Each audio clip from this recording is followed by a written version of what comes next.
दुनिया पूरा भारत के आधे लोग जय भीम जय हिम मीम लगाने का नारा लगा रहे हैं। कल तक अगर उनके पास कोई दिक्कत होती पूछते कितने हमारी दलित बेटियां यहाँ भीख मांगते भागती हैं, कोई आता है कोई नेता? कहानी साव माइंड रीडिंग करती है, देखते देखते ही चुटकी भर में हंसते हंसते बता देती है कि आप क्या सोचते हैं। आपके बारे में मुझे भी नहीं पता है, आपका भी मुझे नाम भी नहीं पता। आप मेरे साथ चलिए, मैं बोल दूंगा। महाराज जी इनको थोड़ा सा देख लीजिए, इनके बारे में तो ये भी कल कहेंगे कि आप शायद हो सकता है फ़ोन नंबर आपने दिया, तो मुझे तो सच में अभी भी मंदिर में खड़ा हूँ, मुझे कुछ नहीं पता। न्यूज़ के पत्रकार थे, सिर्फ उन्हीं का क्यों निकला, जबकि सोशल मीडिया में पहले से उनका सब कुछ स्क्रिप्टेड था। तो महाराज जी ने तो खुली चुनौती दी थी कि रायपुर में आ जाओ, अगर माँ का दूध पिया तो आओ, देख लेते हैं कौन सही है कौन गलत है। जब सही बोलते हैं, सत्य बोलते हैं, चमत्कारी पुरुष हैं, तो मैं आपसे जानना चाहूँगा कि नागपुर से क्यों भाग खड़े हुए? देखिए दोस्तों, सप्ताह भर से सोशल मीडिया पे बाबा बागेश्वर धाम यानी धीरेन्द्र कृष्ण शास्त्री की चर्चे बहुत तेजी से चल रहे हैं और आप भी देख रहे हैं कि बाबा के बारे में बहुत सारे मीडिया वालों ने क्या क्या दिखा रहा है। हमारे साथ जो मौजूद शख्स दिखाई दे रहे हैं, इनका नाम है आलोकनाथ सनातनी। आपको बता दूं, बाबा धीरेन्द्र कृष्ण शास्त्री के साथ साथ रहना, उनके साथ साथ सब कुछ करना होता है। आज मुलाकात हो गई तो मैंने सोचा कि क्यों न इनसे बात भी कर ली जाए, क्योंकि जिस तरह से बाबा चमत्कारी अपने आप को बताते हैं कि मैं चमत्कारी पुरुष हूं और पर्ची निकाल करके सबके दुख और दर्द को जान लेते हैं, तो हमको लगता है कि इनसे बेहतर कोई नहीं बता पाएगा। लोग दूर दूर से बहुत कुछ कह रहे हैं। आपका स्वागत जी, बहुत बहुत धन्यवाद आपका, और जो भी सत्य एक्सप्रेस देख रहे हैं सभी का बहुत बहुत स्वागत है। देखें जी, आपका नाम है आलोकनाथ सनातनी, सनातनी या शास्त्री? वैसे मैंने शास्त्री और आचार्य, पत्रकारिता, बीएड सब कुछ किया हुआ है और संपूर्ण संस्कृत विश्वविद्यालय से, और मैं लिखता सनातनी हूँ, एक सनातनी हूँ, हिंदू हूँ तो सनातनी लिखता हूँ जी। आप हिंदू हैं इसलिए आप सनातनी लिखते हैं। अब बाबा धीरेन्द्र कृष्ण शास्त्री के साथ आप रहते हैं जी। उनका नाम पंडित धीरेन्द्र कृष्ण शुक्ला है, मेरा नाम आलोक शुक्ला है। वो शास्त्री लिखते हैं, मैं सनातनी लिखता हूँ। अच्छा, वो शास्त्री लिखते हैं और आप सनातनी लिखते हैं। लेकिन आपको बता दूं कि सोशल मीडिया पे बहुत सारी चर्चाएं चल रही हैं कि बाबा जो भी बोलते हैं झूठ बोलते हैं। देखिए, लोग तो कुछ भी कह सकते हैं, लोगों की मानसिकता ही कुछ ऐसी हो गई है। इस भारत भूमि पर भगवान श्री राम और श्री कृष्ण का भी परीक्षा लिया गया है। तो ये हिंदुस्तान है, यहाँ किसी को स्वतंत्र भारत के नागरिक हैं और आज़ादी मिली हुई है कि किसी के बारे में कोई कुछ भी बोल सकता है। आपने देखा दानव ने बोला ही ना, तो लोग हैं, बोल सकते हैं, कुछ भी बोल सकते हैं। लोगों की मानसिकता। जब सही बोलते हैं, सत्य बोलते हैं, चमत्कारी पुरुष हैं, तो मैं आपसे जानना चाहूंगा कि नागपुर से क्यों भाग खड़े हुए? देखिए, बहुत अच्छा प्रश्न आपने किया कि नागपुर से क्यों भागे। बाबा भागे नहीं है। बाबा ने 3 तारीख को अपने पेज पे पोस्ट कर दिया था कि मेरी कथा जो 13 तारीख तक की थी वो कथा 11 तारीख तक की है, क्योंकि महाराज श्री के जो जगत गुरु रामभद्राचार्य जी महाराज हैं, जो सूर्यदास हैं, आपने देखा होगा, तो सूर्यदास जी जो महाराज हैं उनका जन्मदिन था, महाराज जी के गुरु जी हैं वो। तो उनके यहाँ राजस्थान पे यज्ञ चल रहा था, वहाँ पे महाराज जी को पहुँचना था, इसलिए महाराज जी ने पहले ही पोस्ट कर दिया था। उसके बाद अभी हिंदू बेटियों की शादी है, गरीब बेटियों की जो शादी हो रही है धाम पे, तो वहाँ पे तैयारियां भी, क्योंकि अब लगातार कथा थी और अगर समय नहीं देंगे तो वहाँ तैयारी भी कौन करेगा। जब तक महाराज जी नहीं रहेंगे तो किसी को आदेश नहीं कर पाएंगे, तैयारी अच्छे से नहीं हो पाएगी। तो उन्होंने ये नहीं किया है। लोगों की भागे नहीं, अगर भागे होते तो 7 दिन की कथा नहीं करते, 2 दिन का दरबार नहीं लगाते, तब कहाँ श्याम मानव दानव मर गया था। उसको तो आना चाहिए ना, उसकी औकात है कि बाबा हमारा चैलेंज हार गए, चैलेंज को स्वीकार नहीं किया इसलिए भाग गए। अगर उसको ये लगता है तो महाराज जी ने तो खुली चुनौती दी थी कि रायपुर में आ जाओ, अगर माँ का दूध पिया तो आओ, देख लेते हैं कौन सही है कौन गलत है। और नहीं आ पाए, दूसरे दिन भी कहा था कि वो 30 लाख रुपए दे रहा था ना, तो महाराज जी 30 लाख रुपए में कोई धर्म नहीं बेचता है। जब महाराज जी आपसे श्रीमद् भागवत महापुराण या भी रामचरितमानस जो भी करते हैं, 1 रुपए लेते नहीं हैं, और जो भी लेते हैं तो गरीब बेटियों की शादी के लिए पैसा आप दे सकते हैं। लेकिन महाराज जी के पास कोई ऐसा नहीं है कि आप उनको पैसा दे करके खरीदें। और धर्म को अगर आप हमसे कहेंगे कि पंडित जी आप मेरे घर में सत्यनारायण कथा कर दीजिए, मैं 5000 रुपये दूंगा, तो मैं नहीं करूंगा। लेकिन आप अगर प्रेम से कहेंगे कि पंडित जी मेरे यहाँ चलिए कथा करना है, मेरे पास 101 रुपये, तो मैं चलूंगा।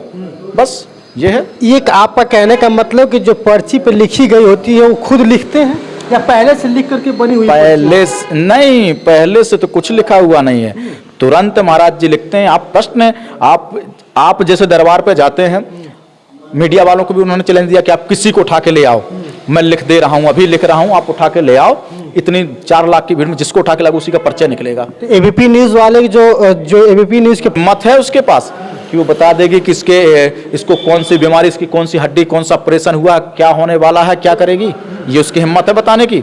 अगर वो बताएगी तो मैं जिंदगी भर उसके पैर दबाऊंगा, ये चैलेंज मेरा स्वीकार कर ले वो। लोग का पत्रकार थे, सिर्फ उन्हीं का क्यों निकला, जबकि सोशल मीडिया पे पहले से उनका सब कुछ स्क्रिप्टेड था। सारे लोग कह रहे हैं कि जो एपी न्यूज के पत्रकार थे ज्ञानेंद्र तिवारी जी, उन्होंने उनके बड़े भाई का जब उन्होंने नाम बताया था पहले से पोस्ट कर गई थी, और जो 3 दिनों से पहले से साथ उनके साथ साथ चल रहा है, तो कहीं ना कहीं उनके बारे में जानी जाएगी। चलिए वो तो अच्छी बात आपने की, लेकिन क्या वो लड़की जो पत्रकार थी राघवंशी जी, क्या उसकी भी उसके बारे में भी, या जो जिसको उठा के लाई थी वो एसआई मैडम को, जो क्या उसके बारे में भी महाराज जी पोस्ट पढ़ रहे थे?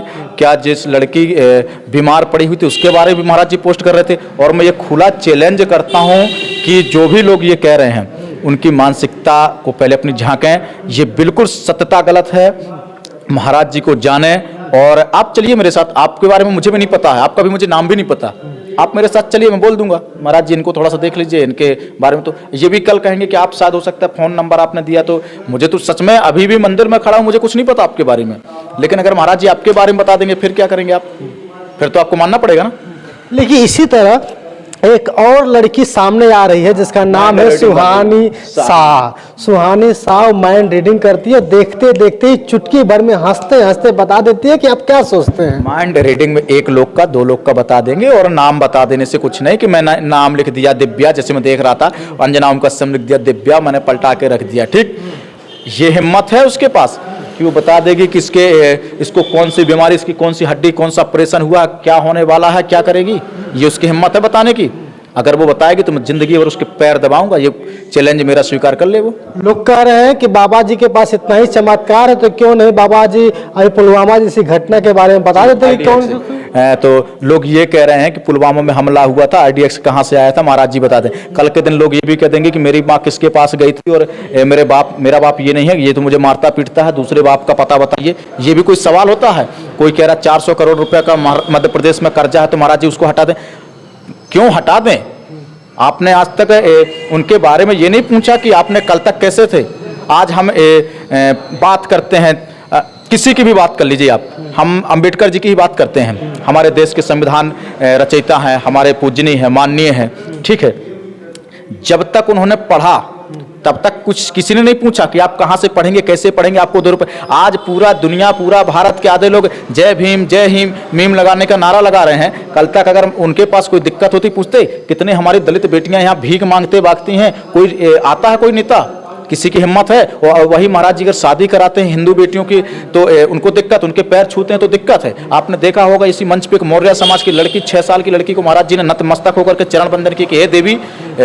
तो ये हमारी ऐसी मानसिकता ऐसे लोगों के देश में हो गई है जिसकी मानसिकता को हम बदल ही नहीं सकते हैं। क्या किया जाए? सबसे बड़ी समस्या ये, लोगों को जाना चाहिए, लोगों को समझना चाहिए कि हम क्या कर रहे हैं। एक संत का, हम एक महापुरुष का विरोध कर रहे हैं जो हमें आज हमारे सनातन धर्म को बढ़ावा दे रहे हैं। हम लोग कहते हैं कि ठीक है पंडितों ने हमारे समाज को तोड़ दिया, बहुत से लोग कहते हैं, ये भी प्रश्न होता है और शायद ये आप पूछने वाले भी होते, ठीक है। तो ये तो अब तो नहीं, अब प्रश्न करेंगे ना, अभी करेंगे आगे। नहीं, एक बात कह रहा हूँ, और बाकी लोग नहीं ना करेंगे। अगर मैं आपके साथ बैठ करके खाऊंगा, मैं एक ब्राह्मण हूँ, आप किसी भी कास्ट के हो मुझे नहीं पता, लेकिन अगर मैं आपके साथ एक थाली में बैठ के खाऊंगा तो आप तो प्रश्न नहीं करेंगे ना, ये नहीं करेंगे पंडित जी छूत फूट मचा रहे हैं। तो ये चीज महाराज जी हटा रहे हैं कि नहीं हटा रहे हैं? तो फिर महाराज जी तो भी हिंदू धर्म के बारे में ही चर्चा कर रहे हैं, बाकी और धर्मों का क्या होगा? बाकी धर्म है ही नहीं, पंथ है। कैसे आप कहते हैं कि हिंदू धर्म तो कहना ही नहीं है? बिल्कुल सनातन धर्म है, सत्य की जय। सनातन धर्म है, हिंदू धर्म नहीं है। अरे सनातन धर्म, हम लोग हिंदुत्व को मानते हैं, हिंदू पद्धति को मानते हैं, हिंदू संस्कृति को मानते हैं। तो जैन धर्म का भी तो विकास हुआ था, उद्भव हुआ, जैन धर्म का उद्भव हुआ था, जो है कि ईसाई धर्म का उद्भव हुआ था। इस तरह से कहेगा तो जैन सिख बौद्ध ये हमारे भाई हैं। जैन सिख बौद्ध ये हमारे भाई हैं। बाकी ना मैं ईसाइयों को मानता हूँ ना मुसलमानों को मानता हूँ। तो आप मुसलमानों को नहीं मानते हैं क्योंकि इसलिए साफ साफ समझ में आ रहा है कहीं ना कहीं हिंदू और मुस्लिम अलग अलग है, लेकिन ईसाई तो भी हिंदू ही तो ईसाई बने। भैया उस दिन कहाँ थे साहब? उस दिन तो भी तो मीडिया वालों को आवाज उठानी चाहिए। जिस दिन 7,327 कश्मीरी पंडितों को लात मार के माँ बेटियों को गैंग रेप हुआ चौराहों पे, उस दिन कहाँ थे लोग? कहाँ उनकी कुरान कहती है जो अल्लाह के रसूल को ना माने वो काफिर, वो शैतान है। अगर गाऊ का मांस ना मिले तो हम ये खा सकते हैं, इनसे हम भाईचारा बनाएंगे। हमें खुद शर्म आनी चाहिए। और जिसको लगता ना, जो कि मंडल जी को नहीं पढ़े हैं क्या, जो पाकिस्तान में मंडल जी थे, उनकी हत्या कर दी गई थी दिन दहाड़े, अरे कम से कम हमें आपको जानना चाहिए